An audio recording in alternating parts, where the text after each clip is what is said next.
For several Islamic organizations in the area. They were at the event that took place, and here's one of them said today about free speech. Take a listen. Groups, which I refer to as hate groups, such as Pamela Geller's group, they try to stretch the meaning of free speech to its outer limits. There is a difference between hate speech and incitement to violence. When you take certain actions and you know that the results of those actions will result in violence, in this country, in this secular country, that is a criminal act. Imam, before I get you in here, I want to get the attorney on the panel. He's just dead wrong. No. He's just dead wrong. If you incite people to act against other people, if I were to make a speech saying, go get Don Lemon, go get Don Lemon, that's one thing. But if you make statements against other people and they then respond by trying to kill you, that's called the heckler's veto or the fighting words concept. And those are constitutionally protected. You should stop the people who are trying to attack you. You have to protect the Gellers, even though you don't like what they're saying, from the people who are trying to kill her. You can't bring into the concept of incitement that other people are trying to stop Geller. Otherwise, we would have no free speech. You could always then, by threatening violence, end free speech. Imam Sheikh, I want to get you in here because you were aware of this event in advance and you told the members of your community not to protest it. Why is that? Yeah, we were actually aware of it 3 months prior to the event actually taking place. We prohibited people from going. We told them not to go.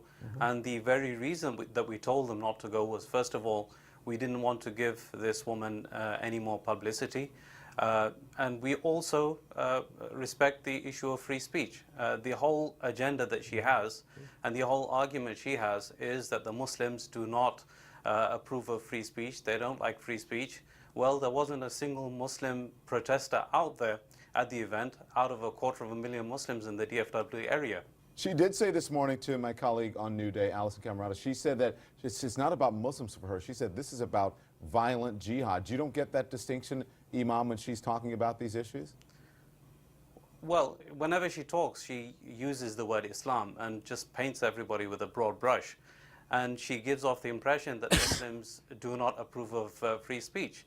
And the reality shows that none of the 250,000 of the DFW Muslims were actually there at the event to protest any of her caricatures or cartoons that she was trying to portray.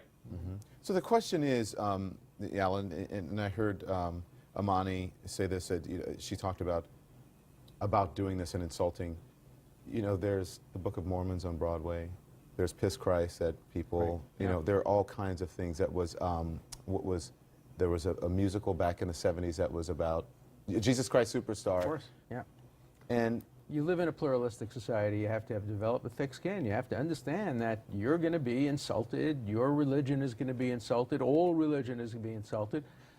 Argue back, make a better case, win in the marketplace of ideas. So the degree of danger or threat should not play into whether... No, the degree of danger, if somebody is trying to incite their own people to attack, that's one thing. But no, if you're going to fight back and try to attack the speaker, the police have an obligation to protect the speaker. If 1 or 2 or 5 people had been killed in this, or if it had happened, would you still feel the same way?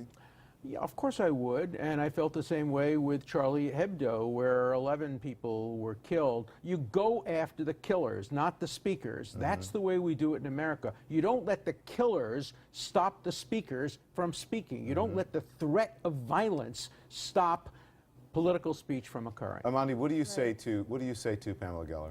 I mean, okay, so if we're going to talk about inciting hatred, we can look at the keynote speaker that Pamela Geller invited to her event last night, Wilders, who is a Dutch politician.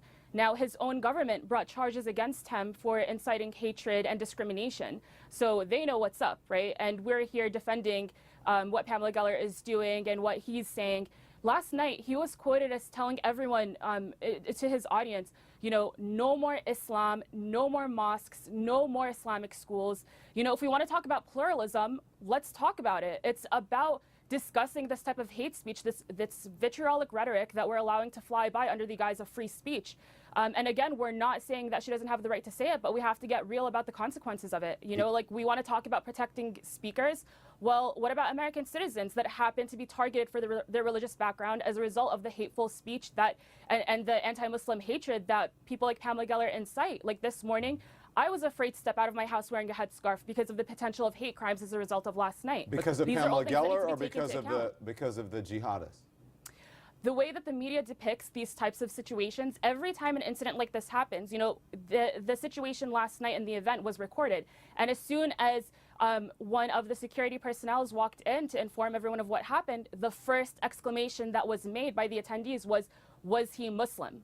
That's all we care about. We only care about the religion of the perpetrators when they happen to be Muslims. And as a result, people like me, innocent Muslims who were born and raised in the United States, you know, they get targeted, they get singled out. We have to be the ones living in fear, and, you know, we're the ones that have to deal with these types of repercussions. And if we want to talk about that type of protection, then let's talk about it for American citizens as well. But look, let's remember that the only people today who are threatening violence against others for expressing political views are radical Muslims. That happens to be the reality. You don't have Jews trying to threaten Farrakhan. You don't have Christians trying to use violence against people who make anti-Christian rhetoric. You don't have Mormons trying to use physical violence to shut down. You don't have fatwas being Right. issued. Mr. The Dershowitz. only group that is making these fatwas and threatening violence are radical Muslim Mr. extremists, Dershowitz, and that we have see, to face that type of reality. A brief response, that type Amani. of targeting is extremely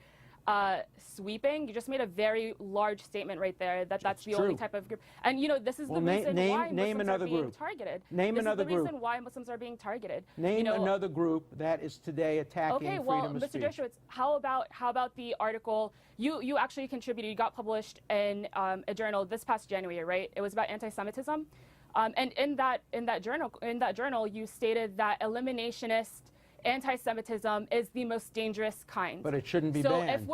if we're hosting a man like Wilders at this event that Pamela Geller is having, and he's calling for no more Islam, he came on our soil and said, "Dear Mr. President, do you hear us? No more Islam." I don't agree with what he's saying. I disagree with it, but I'm saying that the But only why group is one that is okay trying and to one, suppress why is one okay and one the isn't? only Why is one true- indefensible and the other isn't? No, I'm not saying it's not defensible or defensible. I'm saying the only group that is trying to prevent freedom of speech by violent extremism, by threats of violence, are radical Muslims. That's not true of other ethnic and religious groups.